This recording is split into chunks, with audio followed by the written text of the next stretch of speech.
বাড়ি হলো ইয়ামেন। ইয়ামেন থেকে তিনি একদিন মায়ের সাথে রওনা দিয়েছেন। পথের মধ্যে ডাকাতের হাতে তিনি হামলার শিকার। ডাকাতের দল যায়েদকে মক্কার উকাজ নামক বাজারে উঠাইল।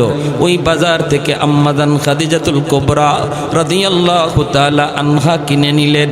যায়েদের বয়স তখন ছোট্ট, 10 বছর 12 বছরের বালক। ওই যায়েদকে কিনে নিছেন আম্মাজান খাদিজাতুল কুবরা রাদিয়াল্লাহু তাআলা আনহা। ইনার কাছে অনেক দিন ছিলেন। এরপরে আম্মাজানের সাথে মায়ার নবীর যখনই বিবাহ বন্ধনে আবদ্ধ হয়ে যুবক, তখনই তিনি আমার নবীকে হাদিয়া দিয়ে দিলেন। এইবার যায়েদ হলেন মায়ার নবীর ঘরে নবীর গোলাম। মক্কার মানুষগুলিও জানে যায়েদ হলো মুহাম্মদের গোলাম, কিন্তু মায়ার নবী এত আদর করেন, এত মায়া করেন, কোনো ধমক নাই, কোনো কিছু নাই, মারি নাই, ঝগড়া নাই, গালি নেই। এত মায়া নবীর কাছে তিনি পাইতেছেন। এইদিকে ইয়ামেন তার মা, তার বাবা, যায়েদের মা বাবার একমাত্র সন্তান ছিল এই যায়েদ। সন্তানকে হারাইয়া মা পাগলের মতো রাস্তায় রাস্তায় ঘোরে, বাবাও শুধু যায়েদ যায়েদ কইরা কইরা রাস্তায় রাস্তায় ঘুরে, দেশ বিদেশে ঘোরে। এলাকার মানুষেরও জানে মা পাগল, বাবা পাগল একটা সন্তানের জন্য। যেই সন্তান ডাকাতের হাতে অপহরণ হয়, কোথায় সে যায়েদ বাবা জানে না, মা জানে না, ইয়ামেনের মানুষও জানে না কোথায় ডাকাতের দল যায়েদকে নিয়ে গেল, তারে জীবিত রাখলো নাকি মেরে ফেললো, কেউ তো জানে না, কেউ তো জানে না।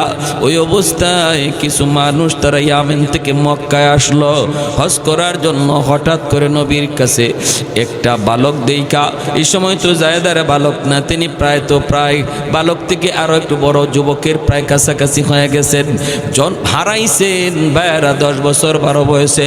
এরপরে আবার হারানোর পরে আরো 10 বছর চলে গেল, 20-22 বছর হয়ে গেল। ওই অবস্থায় যায়েদের চেহারাটা দেখা ইয়ামেনের মানুষগুলি তারা চিনে ফেলেছে, কিছুরা চিনে ফেলেছে। এরে দেখ দেখ মুহাম্মদের গোলাম যে পিছনে পিছনে ঘুরে, মানুষের কাছ থেকে জানলাম এর নাম নাকি যায়েদ। এই কথাটা শোনার পর ইয়ামেনের মানুষগুলি ইয়ামেন চলে গেল। যায়েদের বাবাকে বলল, ও যায়েদের বাপ, আমরা যায়েদের সন্ধান পেয়েছি, মক্কায় মুহাম্মদের কাছে দেখেছি। যদি তুমি মুহাম্মদের কাছ থেকে যায়েদকে আনতে চাও, তোমরা সহজে আনতে পারবা রে, কারণ মুহাম্মদের দিল বড় নরম, অতি নরম দিলের, মহান দিলের একজন মানুষ। যাও তুমি কিছু পয়সা করে নিয়া, স্বর্ণ অলংকার নিয়ে তুমি যাও। ভাইয়েরা বন্ধুরা, যায়েদের বাবা যায়েদের এক চাচাকে সাথে নিয়া মক্কায় চলে আসলেন। আল্লাহর নবীর কাছে এসে সাক্ষাৎ করলেন। নবীর কাছে পরিচয় দিয়ে বলেন, নবী গো, আমি ইয়ামেন থেকে এসেছি গো নবী, আমি হলাম যায়েদের বাবা। আল্লাহর নবী বলে, কোন যায়েদ? বলে, আপনার ঘরে যে যায়েদ আছে সেই যায়েদের বাবা। এই যায়েদের বাড়ি ইয়ামেন। শিশুকালে ডাকাতের হাতে অপহরণ হয়। এরপরে আমার যায়েদ কোথায় কেউ জানি না, কেউ জানি না। তার মা পাগল পাগল, আজও তার মা সুস্থ না গো নবী। পয়সা যা লাগে আপনি নিয়ে আনেন, আমার বাচ্চাটারে দেন। আল্লাহর নবী রহমতের নবীর চোখ থেকে পানি চলে আসলো। নবী বলেন, যায়েদের বাপ, যদি যায়েদ তোমার সন্তান হয় তাহলে আমাকে পয়সা দেওয়া লাগবে না, বদলা দেওয়া লাগবে না। যদি আমার যায়েদ যেতে চায়, আমি মুহাম্মদ খুশি মনে যায়েদকে বিদায় দিব, কারণ আমি মুহাম্মদ ইয়েতিম। জন্মের আগেই বাবা হারাইছি, বাবার আদর কেমন, আব্বু ডাকের ভিতরে কত মজা, আমি নবী তা জানি না রে।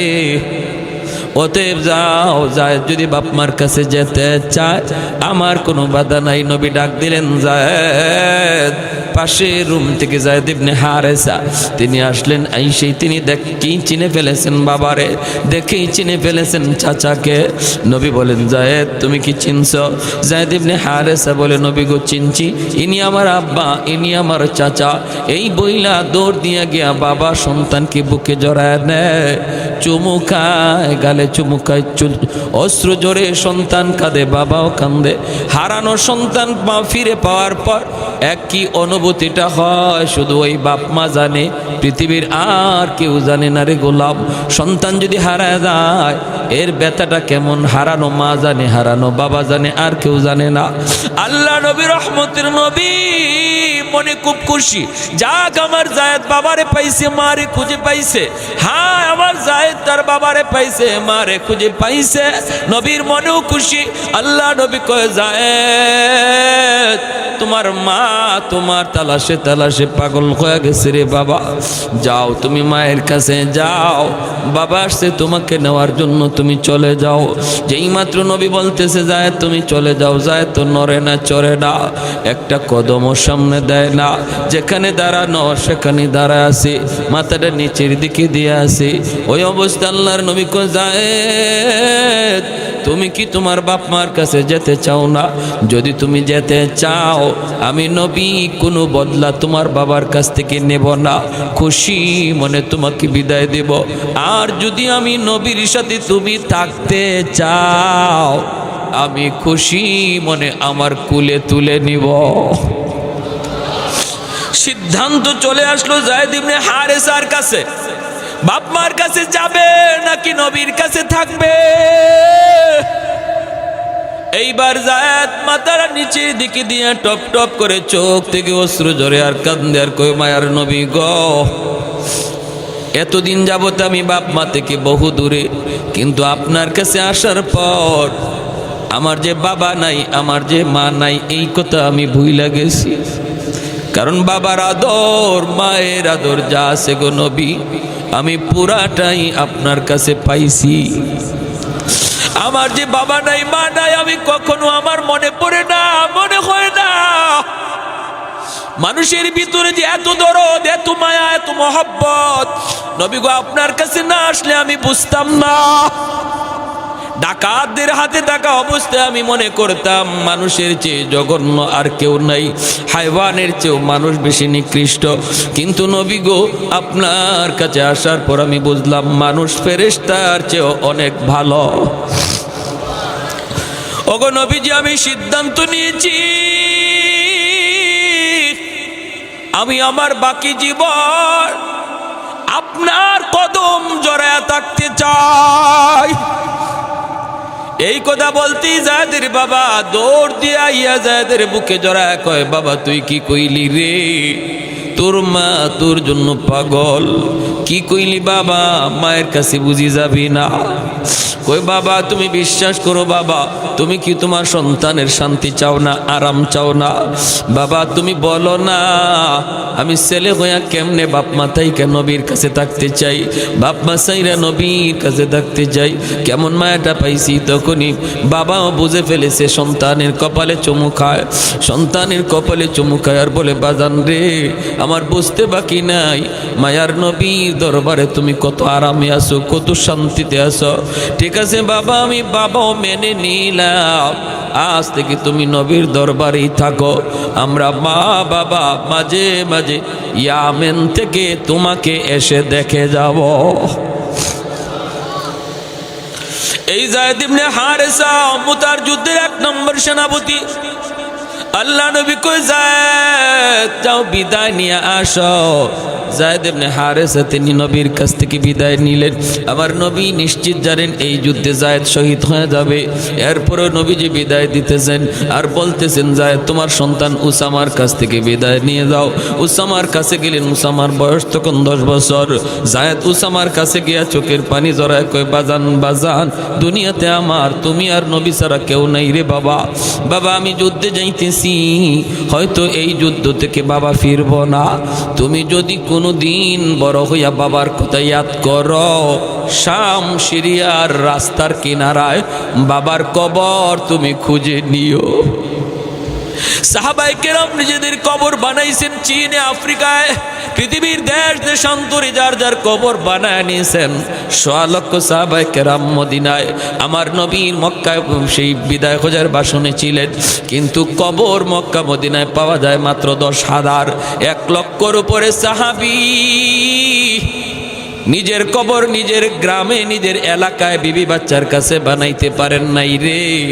সন্তান সন্ততি সব রাইখা কবর বানাইছেন দেশ থেকে দেশান্তর, শুধু দিনের দাওয়াতের জন্য। 2 নম্বর সেনাপতি জাফর ইবনে আবি তালিব, নবী কই জাফর বিদায় নিয়ে আসো পরিবারের কাছ থেকে বিদায়। আমার নবীও জানেন শেষ বিদায়, জাফর নিজেও জানে শেষ বিদায়, মদিনার সাহাবীরাও জানে শেষ বিদায়। গেলেন ঘরে, যায় দেখেন বিবি কোরআন তিলাওয়াত করে, পাশেই ছোট্ট 2টা বালক, 4 বছর 6 বছরের 2টা ছেলে আসিল জাফর ইবনে আবি তালিবের। মা কোরআন তেলাওয়াত করে আর 2 ভাই মায়ের পাশে বসে বসে কোরআন তেলাওয়াত শুনতেছে। মা যদি কোরআন তেলাওয়াত করে, বেশি বেশি কোরআন তেলাওয়াত করে, সন্তান শুধু কোরআন তেলাওয়াত শিখে তা না, বরং হাফিজে কোরআন হয়। মা যদি সন্তান পেটে রাইখা বেশি বেশি কোরআন তেলাওয়াত করে, সন্তান কোরআনের হাফেজ হয়। মা সন্তান পেটে লইয়া যদি বেশি বেশি গান শুনে, সন্তান বড় হওয়ার পর গানের মাস্টার হয়। মা যদি সন্তান পেটে নিয়ে পর্দার ভিতরে চলে, সন্তান মেধাবী হয়, জ্ঞানী হয়, জেহনি হয়। আর মা সন্তান পেটে নিয়ে যদি বেপরদায় চলে, সন্তান গবী হয়, সন্তান মেধা বিকাশ ঘটে না, প্রতিবন্ধী হয়, বোকা হয়, বোকা। এজন্য মায়েরা মনে রাখবা, সন্তান তুমি কেমন চাও এই নির্ভরতা, এই বিষয়টা নির্ভর করে বাপ মার উপর, বেশিরভাগ নির্ভর করে মায়ের উপর।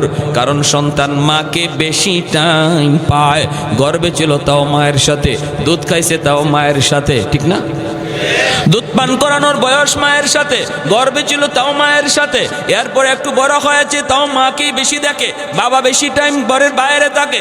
এজন্য মার আসর সন্তানের উপরে বেশি পড়ে। আর নবী বলেন আলমার আতু রাইয়াতুন আলা বাইতি যাওজিহা ওয়া ওয়ালাদিহি। নবী বলেন প্রতিটা মহিলাকে আল্লাহ পাক স্বামীর ঘরের হেফাজতের ব্যাপারে জিজ্ঞেস করবে, আর জিজ্ঞেস করবে সন্তানের ব্যাপারে। সন্তানকে তুমি কি শিখাইছো, সন্তানরে তুমি কি দেখাইছো? মা গো, তুমি দুধ পান করানোর সময় যদি কোরআন তেলাওয়াত করো, দুধের সাথে তিলাওয়াত যায় ঢুকবে। আর দুধ পান করানোর সময় যদি নাটক সিনেমা দেখো, দুধের সাথে গান বাজনাও যায় ঢুকবে, ঠিক না? এজন্য ভাইয়েরা বন্ধুরা, জাফর ইবনে আবি তালিব বিবি সাহেব কোরআন তেলাওয়াত করে, 2টা বাচ্চা কোরআন তেলাওয়াত শুনে ওই অবস্থায় তিনি ঘরের ভিতরে যায় ঢুকলেন। ঢুকেই বিবিকে বলতেছেন, বিবি গো, কোরআন তেলাওয়াত একটু বন্ধ করো গো। যুদ্ধের ময়দানে আজ আমি 2 নম্বর সেনাপতি, নবী ঘোষণা দিয়েছেন, বিদায় দাও। সাথে সাথে 2টা বাচ্চা বাবারে জড়ায় ধরছে। জাফর ইবনে আবি তালিবের বিবি কয়, স্বামী গো, যুদ্ধের ময়দানে যাবেন, অসুবিধা নাই, আমার বাধা নাই। তবে আমি মায়ের নবীর জবানে শুনেছি, যুদ্ধে যাবার আগে মুনাজাত করলে আল্লাহর দরবারে মুনাজাত কবুল হয়। আপনি মুনাজাত করবেন না, মুনাজাত করব আমি। আপনি শুধু আমার সাথে আমিন আমিন বলবেন। এমনি জাফর ইবনে আবি তালিবের বিবি তিনি হাত উঠাই দিয়েছেন, জাফরের বিবি হাত উঠাইছেন, জাফর তিনিও হাত উঠাইছেন। ছোট 2টা বাচ্চা, তারাও বাপ মার সাথে হাত বাড়ায় দিছে। মাঝে মাঝে ঘরে বাচ্চাদেরকে নিয়ে মুনাজাত করবেন, বিবির নিয়ে মুনাজাত করবেন। বাচ্চাদের হাতের দোয়া আল্লাহর কাছে কবুল হয়, মহিলাদের দোয়া পুরুষের আগে আল্লাহর দরবারে কবুল হয়। সুবহানাল্লাহ কোন ভাইয়েরা বন্ধুরা, মুনাজাত উঠাইছেন। 1 নম্বর দোয়া, আল্লাহ আজকের যুদ্ধে তুমি মুসলমানদেরকে বিজয় দিও। জাফর বলেন আমিন। 2 নম্বর দোয়া করছেন, আল্লাহ আজকের যুদ্ধে তুমি মুসলমানদের সাহস বাড়ায় দিও। জাফর বলেন আমিন। দুটোটা দোয়া কবুল, কারণ ইনি যুদ্ধে যাওয়ার আগে দোয়া কবুল, আমিন কইতেছেন কবুল। 3 নম্বর দোয়াটাই বিবি করতেছে, আল্লাহ আজকের যুদ্ধে আমার স্বামীরে তুমি গাজী বানাইয়া ফেরত দিও, কারণ আমার 2টা অবুঝ বাচ্চা। আল্লাহ তুমি আমার বাচ্চাগুলার মুখের দিকে তাকাইয়া আমার বাচ্চাগুলিরে এতিম বানায়ো না। আল্লাহ আমার স্বামীরে তুমি জীবিত পৌঁছায় দিও। এই কথাটা বলতেই জাফর হাতটা আস্তে করে ছেড়ে দিলেন, আমিন বললেন না। হাতটা ছেড়ে দিয়া তলোয়ারের বাট দিয়া বিবির হাতটারে আস্তে করে নামায়া বলতেছেন, বিবি গো, তোমার 3টা দোয়ার দুটোটা দোয়া আল্লাহর কাছে কবুল হবে, কিন্তু 3 নাম্বার দোয়া কবুল হবে না। কারণ বিবি গো, আমি তোমার কাছে বলতে চাই নাই, কিন্তু তুমি বলতে বাধ্য করলা। আজকের যুদ্ধে আমি 2 নম্বর সেনাপতি, আমার পরে নবী আরে একজন সেনাপতির নাম ঘোষণা করেছে, আমার নামের শেষে নবী শহীদ শব্দ লাগাইছেন। এতে করে শুধু আমি না, মদিনার সমস্ত মুজাহিদরা জানে এই যুদ্ধে আমি শহীদ হয়ে যাব, জীবিত আসব না। বাচ্চাগুলি বাবার জ্বরে কান্দে, বাবার বাচ্চাগুলির কপালে চুমু খায়। এই মহিলা তিনি বিদায় নিয়ে গেলেন, জীবনের শেষ বিদায়। আর বললেন, বিবি গো, আমার বাচ্চাগুলির তুমি তোমার কাছে আমানত রেখে গেলাম, দেখে শুনে রাখো, কিয়ামতের ময়দানে জান্নাতে, আল্লাহর তৈরি জান্নাতে দেখা হবে। 3 নম্বর সেনাপতি আব্দুল্লাহ ইবনে রাওয়াহা মাত্র বিয়ে করেছেন, এখনো নতুন বিবির চেহারা দেখেন নাই। ওই অবস্থায় খবর, নবী তোমারে মসজিদে নববীতে ডাকেন। দৌড় দিয়া মসজিদে নববীতে চলে আসলেন। মানুষেরা কয়ে, আব্দুল্লাহ মাত্র আগদোটা হইছে, বিবিরে দেখে যাও একটা নজর, নিজের স্ত্রীরে দেখে যাও। আব্দুল্লাহ কয়, না, আমার স্ত্রীর চেহারা দেখার আগে আমার নবীর চেহারা দেখা আমার উপর জরুরি, কারণ আমার স্ত্রীর চেহারার যে আমার নবীর চেহারা আমার কাছে হাজার হাজার গুণ দামি। দৌড়ে মসজিদে নববীতে চলে আসলেন। আইসে শুনেন আজকের যুদ্ধের 3 নম্বর সেনাপতি উনি। নবী বলতেছেন, আব্দুল্লাহ যাও, যে বিদায় নিয়ে আসো। উনার পরে আরেকজন সেনাপতি, তার মানে আব্দুল্লাহ নিজেও শহীদ হয়ে যাবেন, এই যুদ্ধ থেকে তিনিও ফিরবেন না।